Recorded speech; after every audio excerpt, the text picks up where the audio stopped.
Day one हो गया शुरू। ठीक है। हेलो स्टूडेंट्स, स्वागत है आपका मेंटोर जी क्लासेस में। मैं विजय फिर आपके साथ जुड़ गया हूं बजाने नीट का डीजे। बच्चों, we are going to start chapter 7, tissue level of organization, and about tissue, and then level of organization in frog and in cockroach. So we first start with tissue, and tissue is first is epithelial. अब आप tissue को, animal tissues को चार part में divide कर सकते हैं। Animal tissue is divided into four part. First is epithelial tissue, second is connective tissue, third is nervous tissue, and fourth is muscular tissue. अब सबसे पहला आता है आपका एपिथेलियल टिश्यू। एपिथेलियल टिश्यू का सबसे इंपॉर्टेंट पार्ट क्या है? These have free surface. तो इनके तीन स्ट्रक्चरल फीचर्स हैं। पहला structural feature, these have free surface. अब ये फ्री सरफेस या तो एनवायरमेंट की तरफ होगी या किसी ना बॉडी फ्लूइड की तरफ होगी। तो ये बड़ा इंपॉर्टेंट पॉइंट है। This free surface is either towards the body surface और टुवार्ड्स एनवायरमेंट। ठीक है। तो इसके अलावा these cells are compactly packed and there is very little intercellular matrix. ठीक है। अब ये ज्यादातर या तो प्रोटेक्शन का काम करते हैं, या सिक्रीशन का काम करते हैं, या एब्जॉर्प्शन का काम करते हैं। अब ये दो तरीके के होते हैं। ये तो जनरल एस्पेक्ट हुआ एपिथेलियल टिश्यू का। अब इसको दो पार्ट में आप बांट सकते हैं। First is simple epithelial tissue and second is complex epithelial tissue or compound epithelial tissue. Simple is made up of single lining or single layer of cells and that is found, अब ये location बड़ी important है, in body cavities, second in ducts as well as in tubes. When this epithelial cell have more than 2 or 3 layers, so these are named as compound, और ज्यादातर ये protective function में होते हैं। फॉर एग्जांपल स्किन, और वहां पर इसको हम नाम देते हैं स्ट्रेटिफाइड एपिथेलियम। ठीक है। नेक्स्ट देखिए। अब on the basis of structural modification of cells, बच्चों फिर ये बहुत इंपॉर्टेंट है। On the basis of structural modification of cells, epithelial tissue is divided into 3 parts. ये फिर 3 पार्ट में बढ़ जाएगा। और पहला है आपका स्क्वैमस। इसकी इर्रेगुलर बाउंड्रीज होती हैं। यही कीवर्ड्स आने हैं, पेन कॉपी लेकर लिखते रहिए। These are important for your NEET exam. पहला इर्रेगुलर बाउंड्रीज, दूसरा single thin layer of flattened cell, single thin layer of flattened cells, and these are found in blood vessels। ठीक है। Second, sex of lungs यानी कि alveoli में। And third, अब इनका function क्या हो गया? These provide a diffusion surface. तो बेसिकली जहां भी डिफ्यूजन सरफेस होती है, अब आप लंग्स में देखते हैं तो there is oxygen diffuse in and CO2 diffuse out. Similarly at the level of blood and tissue, उसके बेसिस पर भी यही होता है। ठीक है। Next is compound cuboidal epithelium. अब क्यूबॉइडल एपिथेलियम सिंगल लेयर के बने हुए होते हैं, क्यूब लाइक होते हैं ये, और ये ज्यादातर डक्ट्स ऑफ ग्लैंड्स और ट्यूबुलर पार्ट्स ऑफ नेफ्रॉन्स में मिलते हैं, किडनी के। अब स्पेशली इनका काम है एब्जॉर्प्शन, और वो भी PCT, प्रॉक्सिमल कॉन्वोल्यूटेड ट्यूब्यूल में आप देखेंगे तो वहां पर इनका जॉब स्पेशल हो जाता है। और वो जॉब स्पेशल क्या है? क्योंकि इनकी सरफेस पर माइक्रोविलाई पाए जाते हैं, और ये माइक्रोविलाई इनके एब्जॉर्प्शन के सरफेस एरिया को इंक्रीज करते हैं। ठीक है। Next, columnar. कलमनर की खास बात क्या है? These have cylindrical cells first. Second, these are column like tall. ठीक है। And third is their nuclei are at their base. ये बड़ा इंपॉर्टेंट पॉइंट है। इनका न्यूक्लियाई इनके बेस की तरफ होता है। और ये तीनों में खास बात है, तीनों की शेप अगर आप देखें, स्क्वैमस, इर्रेगुलर। ठीक है। हम बात करें क्यूबॉइडल की तो दैट इज क्यूब लाइक, और columnar that is cylindrical, tall and nuclei eight their base. ठीक है, अब इनकी सरफेस पर भी माइक्रोविलाई होते हैं और ये भी एब्जॉर्प्शन और सिक्रीशन दोनों का काम करते हैं, and these are found in stomach and intestine. तो स्टमक इंटेस्टाइन में कलमनर हो गया, और आपका क्यूबॉइडल पूरा का पूरा हमारा डक्ट्स वाली ऑफ ग्लैंड्स और ट्यूबुलर पार्ट ऑफ नेफ्रॉन। ठीक है, अब यहां पर फिर एक बड़ा, दोनों ही आपका कलमनर और क्यूबॉइडल दोनों में हमने सीलिया देखा, तो उनको हम सीलिएटेड कलमनर या सीलिएटेड क्यूबॉइडल एपिथेलियम बोल देंगे। अब इनका काम जैसे ओविडक्ट, ओविडक्ट के अंदर क्या है, ओवम को ट्रांसपोर्ट करना। ठीक है, इसी तरीके से हमारे रेस्पिरेटरी ट्रैक्ट में वहां पर अनवांटेड पार्टिकल्स को ट्रैप करना, और आपको, आपने देखा होगा कि भाई डस्ट पार्टिकल्स के आसपास से आप निकल रहे हैं, कहीं झाड़ू लग रही है नाक में, जैसे ही वो डस्ट पार्टिकल गए वी स्टार्ट स्नीजिंग। हम किसी ग्रोसरी शॉप के पास से गुजर रहे हैं, वी स्टार्ट स्नीजिंग। तो ये due to very sensitive hair like structures on this columnar or cuboidal epithelium, these are named as microcilia and these do this job। ठीक है, नेक्स्ट, अब ये फिर बहुत बहुत इंपॉर्टेंट है। Sum of the columnar or cuboidal cells gets specialized for secretion। ठीक है, get specialized for secretion, और ये दोनों में से कोई भी हो सकती है, कलमनर भी हो सकते हैं और क्यूबॉइडल भी हो सकते हैं। ठीक है, और ये दो तरीके, या तो unicellular consist isolated glandular cell, single cell. ठीक है, सिंगल वो भी आइसोलेटेड। अब ये वर्ड दो बहुत इंपॉर्टेंट है, unicellular and isolated glandular cell, either these are columnar और क्यूबॉइडल। ठीक है, जैसे एग्जांपल हो गया goblet cell in case of alimentary canal, और इसका काम म्यूकस रिलीज करना होता है, तो ये अच्छे तरीके से दिमाग में रखने। देखो ये है यूनिसेलुलर, ठीक है, आइसोलेटेड है और ग्लैंडुलर है। ठीक है, एंड दीज आर एग्जाम्पल क्या हो गया, गॉबलेट सेल्स इन एलिमेंट्री कैनाल, और इसका फंक्शन क्या होता है, टू रिलीज म्यूकस। ठीक है, नेक्स्ट, दूसरा हो गया मल्टी सेलुलर, ये क्लस्टर में मिलेंगी, बहुत सारी ग्लैंड्स एक साथ गुच्छा बनाए हुए हैं, जैसे कि सलाइवरी ग्लैंड्स, 3 पेयर होते हैं हमारे माउथ कैविटी में सलाइवरी ग्लैंड्स के, तो वो सब क्या है, मल्टी सेलुलर है। ठीक है जी, अब यहां पर दूसरा आता है, दोनों का एक एक एग्जाम्पल हो गया। अब नेक्स्ट बात करते हैं कि जो ग्लैंड्स हैं वो दो तरीके की हैं भाई, एक हो गई आपकी एक्सोक्राइन और एक हो गई एंडोक्राइन। एक्सोक्राइन वो होती है those pour their secretion through ducts. ठीक है, जैसे sweat gland, ear wax, oil gland, milk gland, digestive glands, all these secrete their secretion through ducts, so these are also said glands with ducts। ठीक है, और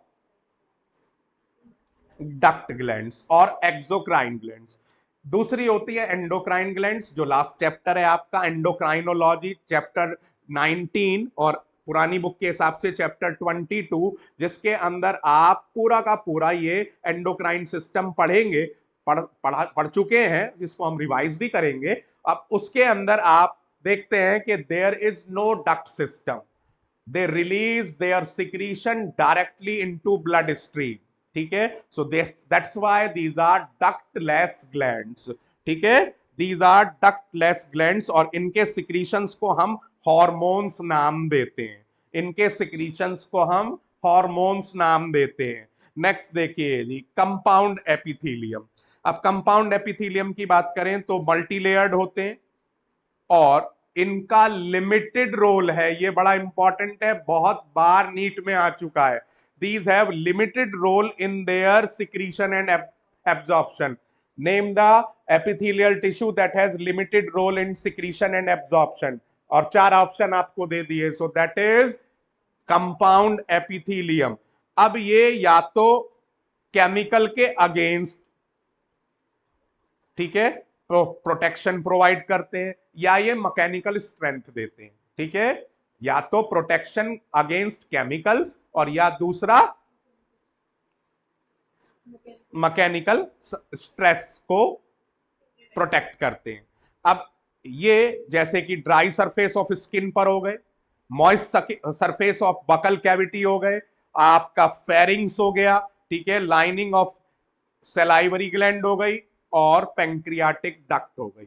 अब यहां पर बड़ी इंपॉर्टेंट बात क्या आ जाती है, जो सलाइवरी ग्लैंड है उसमें दो तरीके के एपिथीलियम हो गए, उसकी सरफेस पर तो कंपाउंड एपिथीलियम, और बनी हुई है वो cluster of glands, that is glandular epithelium.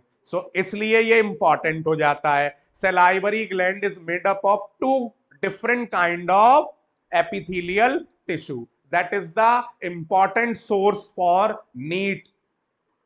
Clear? चलें आगे। अब आप in the middle of line heading डालिए जंक्शंस, ये बड़ा इंपॉर्टेंट है, और जंक्शंस के 3 पार्ट करिए। These junctions are of 3 type of cell junctions are found, ठीक है, ये एपिथेलियल टिश्यूज की स्पेशलिटी है, ठीक है। तो ये 3 जंक्शंस हैं आपके, पहला है टाइट जंक्शंस, दूसरा है एडहियरिंग जंक्शंस, और तीसरा है आपका गैप जंक्शंस। तो टाइट जंक्शन तो हो गया दो टिश्यूज के बीच में लीकेज को रोकना, ठीक है, ठीक है, to stop substances from leaking across a tissue. Adhere, दो टिश्यू को जोड़ना, एडहियर का मतलब ही क्या होता है, जोड़ना। तो ये हो गया perform cementing in keep neighbouring cells together, पड़ोसी सेल्स को एक दूसरे से सीमेंटिंग करना, चिपकाए रखना।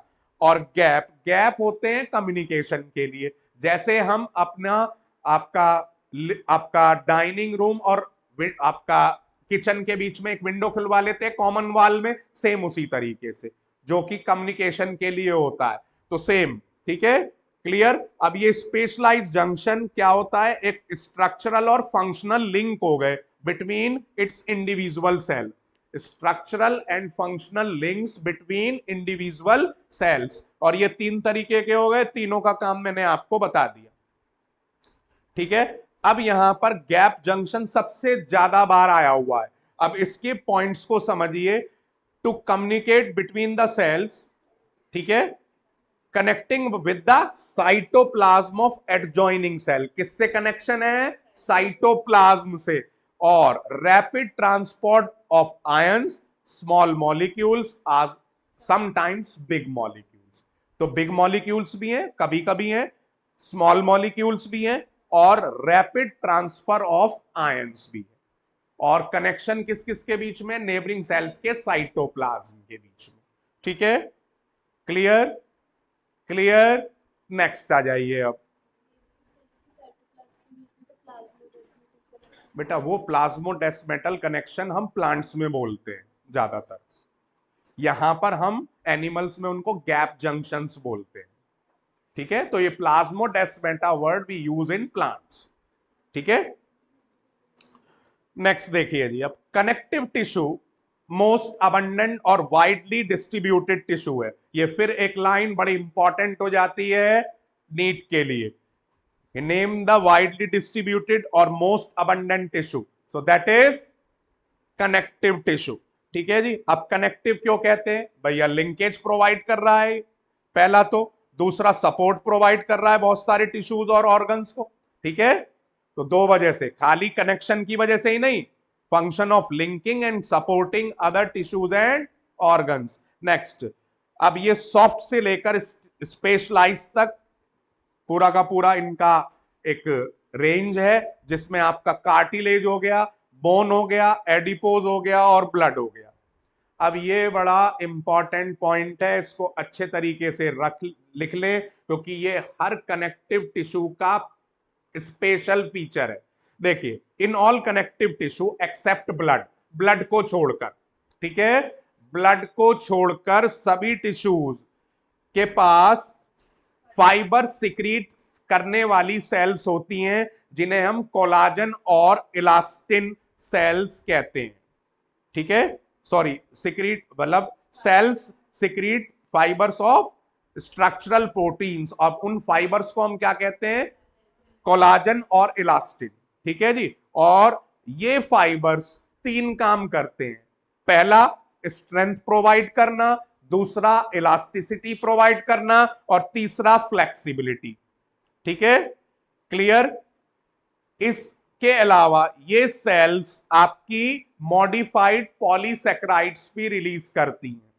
तो सेल्स दो तरीके की चीज रिलीज कर रही हैं, एक तो फाइबर्स जो स्ट्रक्चरल प्रोटीन्स बना रहे हैं, और दूसरा पॉलीसेकेराइड भी रिलीज कर रही है मॉडिफाइड। ठीक है जी। ठीक है, अब ये मॉडिफाइड पॉलीसेकेराइड एक्यूमुलेट हो जाता है बिटवीन सेल्स एंड फाइबर्स, और इसी को हम मैट्रिक्स कहते हैं। ठीक है, तो ये बेसिकली एक तरीके से आप कह सकते हैं फाइब्रोब्लास्ट सेल्स। इनका नाम क्या हो गया? फाइब्रोसाइट्स या फाइब्रोब्लास्ट सेल। अब इनके दो काम हो गए, मॉडिफाइड पॉलीसेकेराइड्स रिलीज करना जो कि सेल्स और फाइबर्स के बीच में मैट्रिक्स या ग्राउंड सब्सटेंस बनाता है, और दूसरा इन्हीं स्ट्रक्चरल प्रोटीन्स यानी कि कोलाजन और फाइब्रिन उसको इलास्टिन को रिलीज करता है। या तो कोलाजन या इलास्टिन, दो अलग अलग है ये, जिन्हें स्ट्रक्चरल प्रोटीन्स भी कहते हैं। और ये ऐसे भी आ सकता है, name structural proteins are, option दे दिए आपको, तो ये इस तरीके से भी पूछा जा सकता है।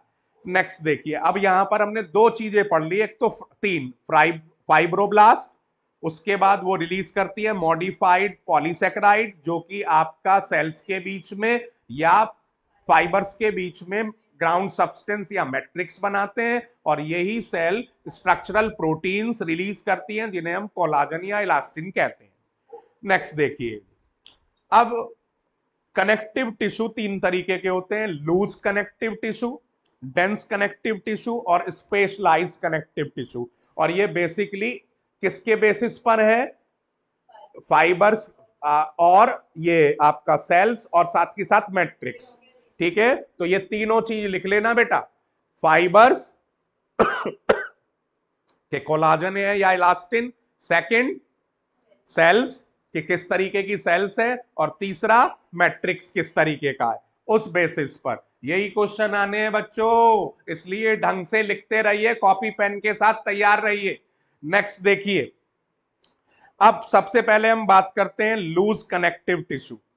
लूज कनेक्टिव टिश्यू की खासियत क्या है? लूजली अरेंज्ड है फाइबर्स। क्यों नाम रखा गया इसका लूज कनेक्टिव टिश्यू? क्योंकि इसके फाइबर्स लूजली अरेंज्ड हैं, पहली बात। दूसरी बात, इसके अंदर सेमी फ्लूइड ग्राउंड सब्सटेंस है। मैट्रिक्स जो है वो ग्राउंड सब्सटेंस जो है इसका सेमी फ्लूइड है। तो दो कैरेक्टरिस्टिक फीचर्स हो गए, पहला लूजली अरेंज्ड फाइबर्स, और second semi fluid ground substance और मैट्रिक्स। ठीक है, एग्जाम्पल हो गया पहला areolar tissue that just beneath skin. ठीक है, और ये सपोर्ट और फ्रेमवर्क की तरह वर्क करता है एपिथेलियम के लिए। और इसके अंदर अब ये बड़ी खास बात है, दैट हैज फाइब्रोब्लास्ट सेल्स, और जो कि क्या रिलीज करती है? ठीक है, क्लियर। इन्हीं fibroblast sales that produce secrete fibres, एक तो पहला, दूसरा मैक्रोफेजेस, ये WBC का स्पेशल टाइप है दैट प्रोवाइड डिफेंस मैकेनिज्म, और तीसरा हो गया मास्ट सेल्स। मास्ट सेल्स बड़ी इंपॉर्टेंट, ये वर्सेटाइल सेल्स है जो कि हिस्टामिन, हिपेरिन और सेरोटोनिन तीनों रिलीज करती हैं। ठीक है, हिस्टामिन, हिपेरिन और सेरोटोनिन। हिस्टामिन क्या करेगा? हिस्टामिन आपका जो कैपिलरी वाल्स हैं उनको लचीला बनाएगा, डायलेट करेगा। किस टाइम पर? उनसे बाहर, मान लीजिए इंफेक्शन हो गया आपका टिश्यूज के अंदर डीप में, सेल्स के बीच में, तो उसे लिम्फ में, टिश्यू फ्लूइड में आना है, तो एक प्रोसेस होता है डायापिडेसिस। जैसे हम टूथपेस्ट से पेस्ट को निकालने के लिए उसे पीछे से पुश करते हैं, उसकी तरीके से हिस्टामिन निकलता है और ये कैपिलरी वाल्स को प्रेशराइज करती हैं एंड दे ऊज आउट, वहां से बाहर आ जाती हैं, और ये उस तरीके से मैक्रोफेजेस को बाहर निकलवाने में मदद करती हैं, WBC को अटैक कराने में मदद करती हैं। नहीं, ये बेसिकली अब वो लचीली वाल्स हो गई हिस्टामिन की वजह से कैपिलरी की, उसमें से बाहर निकलना आसान हो जाता है। ठीक है, दूसरा हो गया आपका heparin. Heparin basically anti coagulant है, वो वेसल्स के अंदर ब्लड को कोएगुलेट नहीं होने देता। और सेरोटोनिन के इन्फ्लेमेटरी फंक्शंस हैं। ठीक है, समझ में आ गई बात? हाँ जी, क्लियर। नेक्स्ट देखिए जी, अब एडिपोज टिश्यू, ये भी लूज कनेक्टिव टिश्यू है, ये भी लूज कनेक्टिव टिश्यू है। और इसका काम क्या होगा? स्किन के बीनीथ है ये भी। और दैट इसकी सेल्स को कहते हैं एडिपोसाइट्स। ठीक है, और that store fats. Excess of nutrients are not use immediately, उन्हीं को ही फैट्स में बदल दिया जाता है और वो इस टिश्यू में स्टोर कर लिए जाते हैं। अब आप इन दोनों के डायग्राम देख रहे हैं ऊपर, भैया ये डायग्राम पर भी बहुत ध्यान देना है। सबसे ऊपर देखिए पेज पर, इसमें मैक्रोफेजेस आपको दिखा रखे हैं, फाइब्रोब्लास्ट दिखा रखा है और कोलाजन फाइबर्स दिखा रखे हैं एंड मास्ट सेल। तो ये कोई भी एबीसीडी करके आपसे पूछ लिया जाएगा, जिसको आपको बताना है कि भाई इसका नाम क्या है। ठीक है, और फैट, अब एडिपोज में देख रहे हैं आप, फैट स्टोरेज एरिया हो गया, न्यूक्लियस हो गया, प्लाज्मा मेम्ब्रेन हो गई। या दूसरे तरीके से आपसे ये पूछ लिया, डायग्राम दे दिया, आइडेंटिफाई द टिश्यू। ठीक है, तो एडिपोज या एरियोलर। ठीक है, वो इसी को ही कॉम्प्लेक्स बनाकर पूछना है उनसे, स्पेशल कुछ भी नहीं होने वाला। बस आपको ध्यान से इसको लाइन बाय लाइन इस तरीके से करना है कि कोई भी एक सिंगल पॉइंट भी आपकी मेमोरी से बाहर ना आए। That is the key point only in biology. Biology में क्वेश्चन कराने का फायदा नहीं है, बायोलॉजी में फायदा है कि आप रिपीटेडली कॉन्स्टेंटली चैप्टर्स को लिख लिख कर वन शॉट की तरह बार बार बार बार तैयार करें and apply question daily on the same basis. Next, अब आता है आपका, अगर फाइबर्स और फाइब्रोब्लास्ट डेंसली पैक्ड है, कॉम्पैक्टली पैक्ड है। अब कॉम्पैक्टली पैक्ड में भी आपके इनके दो है कि एक तो बिल्कुल बढ़िया ओरिएंटेशन में है, तो वो डेंस कनेक्टिव टिश्यू हो जाएगा। ठीक है, डेंस रेगुलर। ठीक है, और अगर उनका ओरिएंटेशन इरेगुलर है, सो दैट इज डेंस इरेगुलर। ठीक है, एक निश्चित पैटर्न है तो डेंस रेगुलर, और पैटर्न निश्चित नहीं है तो डेंस इरेगुलर। होते दोनों में ही फाइबर्स का ओरिएंटेशन है, एक में वेल डेवलप्ड और एक निश्चित पैटर्न में, डेफिनेट पैटर्न में, तो वो डेंस रेगुलर, और एक में नहीं है तो डेंस इरेगुलर। तो कोलाजन फाइबर्स दोनों के अंदर ही क्या होते हैं? डेंस रेगुलर में कोलाजन फाइबर्स रोज में होते हैं between parallel bundles of fibres. ठीक है, इसके एग्जांपल्स हो गए टेंडन्स और लिगामेंट्स। टेंडन्स का काम है मसल टू बोन। ठीक है, तो टीएमबी, इसे इस तरीके से याद कर लीजिए, tendons TMB, tendons muscles to bones, TMB. 10 MB, 10 MB, tendons muscles to bones. दूसरा है आपका लिगामेंट्स। लिगामेंट्स बोन को अटैच करता है अदर टिश्यूज से, one bone to other, one bone to other. ठीक है, तो वो हो गया LBB, bone to bone, LBB। ठीक है, नेक्स्ट, अब डेंस इरेगुलर, जिसके अंदर ओरिएंटेशन डिफरेंट है और इसमें कोलाजन फाइबर मोस्टली कोलाजन है। ठीक है, इसमें मोस्टली कोलाजन है। ठीक है, और ये पाया जाता है हमारी स्किन में। ठीक है, तो स्किन में भी हमारे दो तरीके के कनेक्टिव, एक तो हो गया कनेक्टिव टिश्यू डेंस इरेगुलर, और एक हो गया हमारा स्ट्रेटिफाइड वो कंपाउंड एपिथेलियम। तो इस साथ के साथ लिखते चलो। अब इन्हीं को ही हम नाम क्या देंगे? Competency based question. ठीक है जी, इन्हीं को ही नाम क्या देंगे हम? Competency based questions. क्लियर।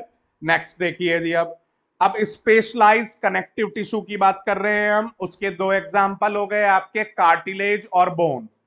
ठीक है, तो हेडिंग डालिए specialised connective tissue and make it two parts, cartilage and bones.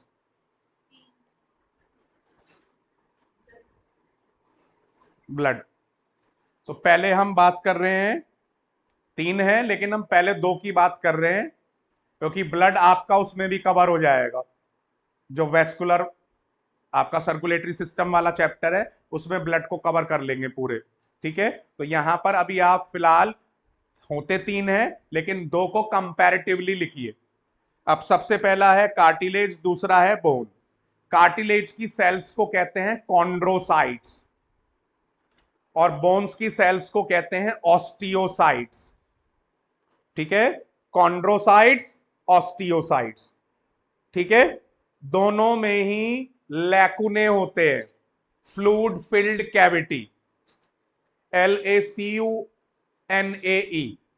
ठीक है, ठीक है।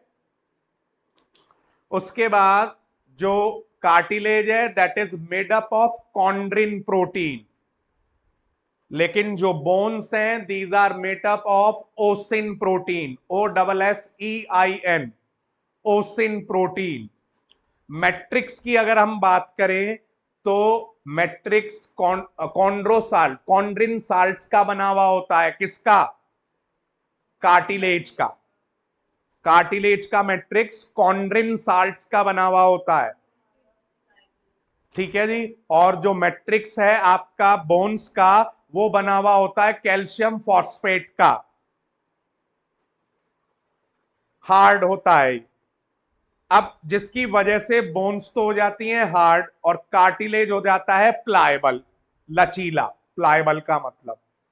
ठीक है, नेक्स्ट बड़ा इंपॉर्टेंट पॉइंट ये है कि जो ब्लड सप्लाई और नर्व सप्लाई होती है वो बोन्स में होती है, कार्टिलेज में नहीं होती। Bones have blood supply and nerve supply but cartilage don't have।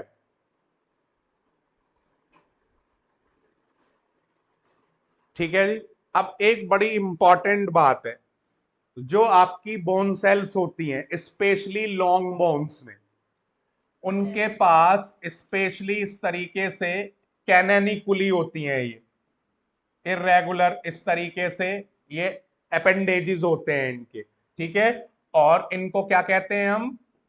कैनेनिकुली।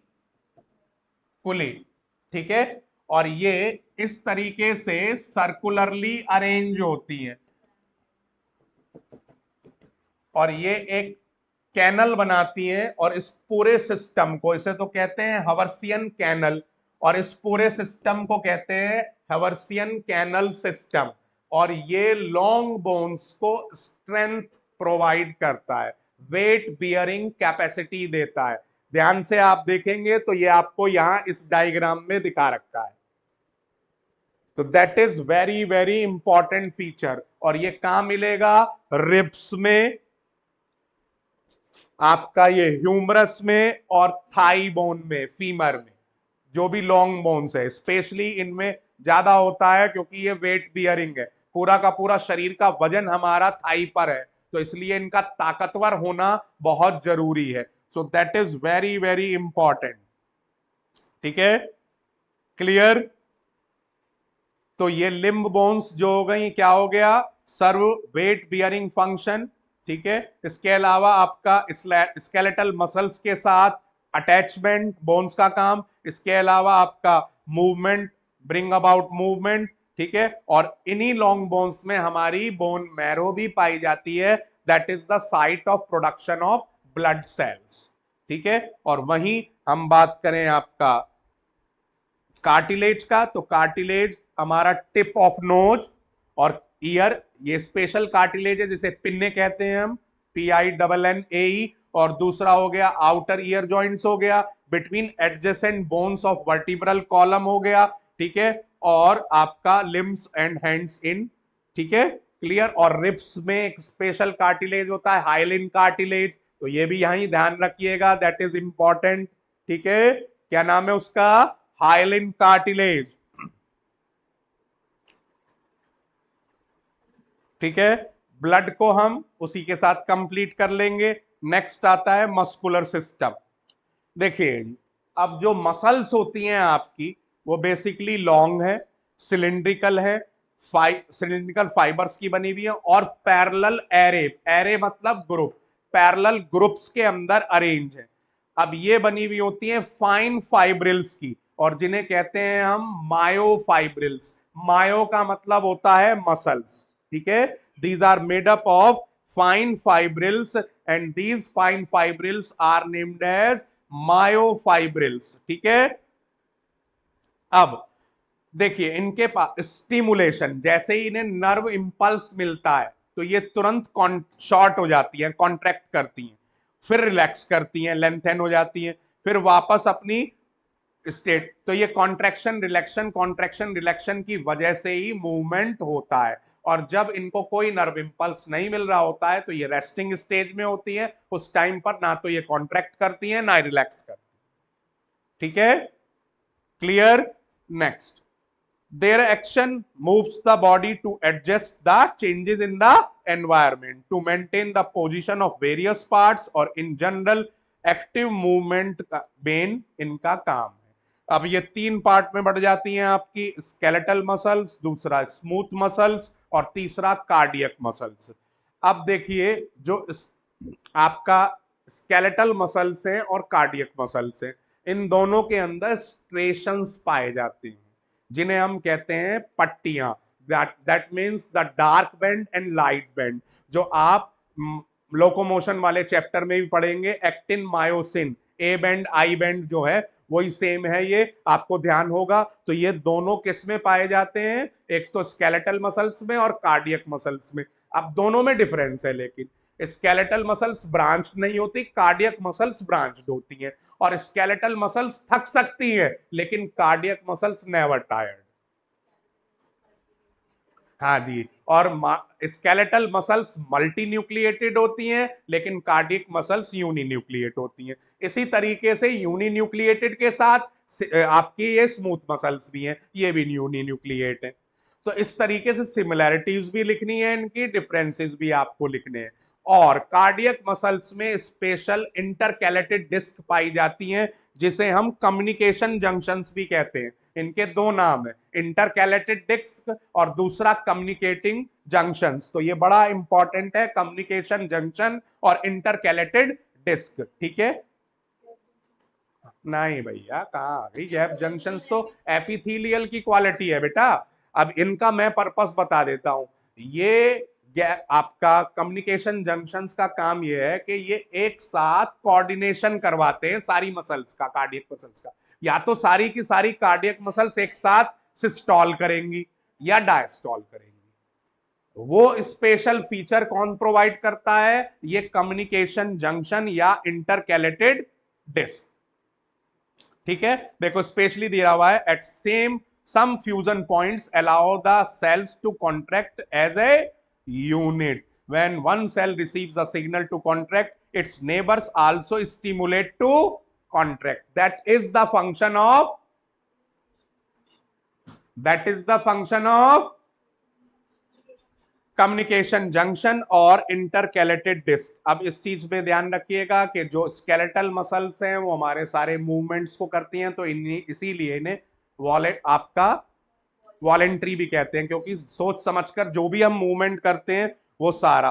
तो इनको हम स्ट्रेटेड मसल्स भी कहते हैं, वॉलेंट्री मसल्स भी कहते हैं, और आपका स्ट्रिप्ड मसल्स भी कहते हैं, और स्केलेटल मसल्स भी कहते हैं, ठीक है। ये कहाँ मिलेंगी, बाइसेप्स में आपका, और ठीक है।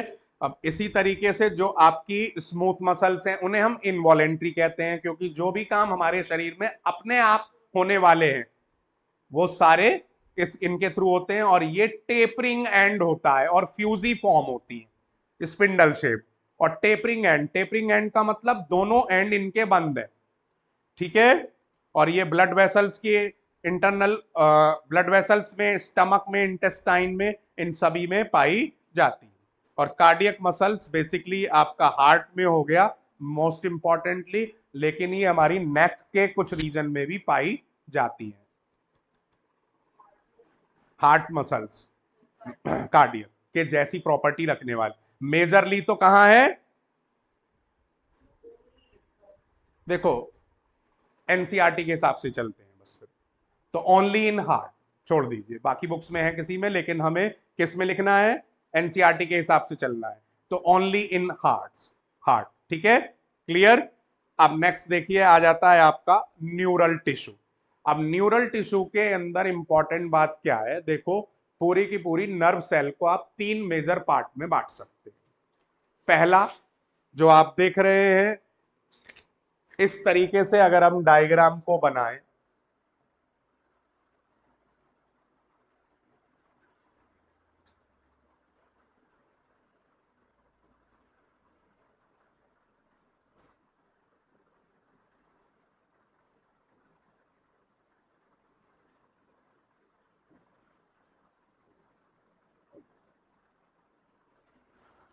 तो ये तीन पार्ट इस तरीके से है आपके।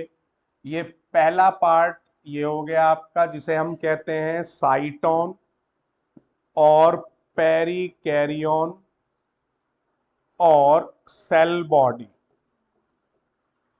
ठीक है जी। दूसरा जो है ये यहां से यहां तक का पार्ट हो गया, जिसे कहते हैं हम एक्सॉन। और तीसरा हो गया आपका ये लास्ट पार्ट, जिसे कहते हैं हम एक्सॉन एंडिंग और नर्व एंडिंग्स, ठीक है जी। तो ये तीन पार्ट हैं जो मिलकर पूरी की पूरी आपकी क्या बना रहे हैं, नर्व सेल बना रहे हैं या न्यूरॉन बना रहे हैं। अब इसके अंदर बेसिक फीचर क्या है, इससे ये जो आपके बड़ी ब्रांचेस निकल रही हैं इसे कहते हैं डेंड्रॉन, क्योंकि ये पेड़ जैसा दिखता है। डेंड्रॉन का मतलब ही होता है ट्री, तो ट्री लाइक अपीयरेंस है, इसलिए इसको नाम दे दिया डेंड्रॉन। उसके बाद आप देख रहे हैं इनसे और छोटी ब्रांचेस निकलती हैं इस तरीके से, these are named as dendrites, ठीक है जी, समझ में आ रही है बात। अब यहां पर आपकी स्पेशल सेल्स होती हैं जिनको हम कहते हैं श्वान सेल्स। अब ये श्वान सेल्स जिनमें रिलीज करती हैं माइलिन शीथ, वो माइलिनेटेड न्यूरॉन हो जाती हैं, और किसी किसी के अंदर ये माइलिन शीथ रिलीज नहीं करती, तो वो नॉन माइलिनेटेड न्यूरॉन हो जाती हैं। अब जिसमें ये मान लीजिए प्रेजेंट है, तो वो सिंपल सी बात है, इनके बीच में जो ये गैप है उन्हें हम कहते हैं नोड्स ऑफ रेनवियर, जो कि कंडक्शन को फास्ट करने में हेल्प करता है, ठीक है। ये हो गई आपकी श्वान सेल्स, SCHWAN, ठीक है जी, ये श्वान सेल्स हो गई। और इसमें आपका न्यूक्लियस हो गया, इसका जो साइटोप्लाज्म है दैट इज न्यूरोप्लाज्म, और कहीं कहीं इसके अंदर बहुत डेंस ग्रेन्यूल्स पाए जाते हैं जो निस्ल ग्रेन्यूल्स कहलाते हैं। इसका बुक के अंदर कोई जिक्र नहीं किया है, लेकिन ये आरएनए को स्टोर और फॉर्म करने का काम करता है। अब बुक में कोई जिक्र नहीं है तो इसलिए इसके क्वेश्चन पूछे जाने के भी चांसेस कम है। आज तक मैंने नहीं देखा कि कभी नीट में भी पूछा गया, ठीक है। अब इनमें बड़ा इंपॉर्टेंट जो है वो है न्यूरोग्लिया। अब यहां पर ये इनकी हरफन मोला सेल्स है, दैट मीन्स वर्सेटाइल सेल्स, जो इनके सारे काम करती हैं, न्यूट्रिशन, एक्सक्रीशन, रिपेयरिंग, सब कुछ।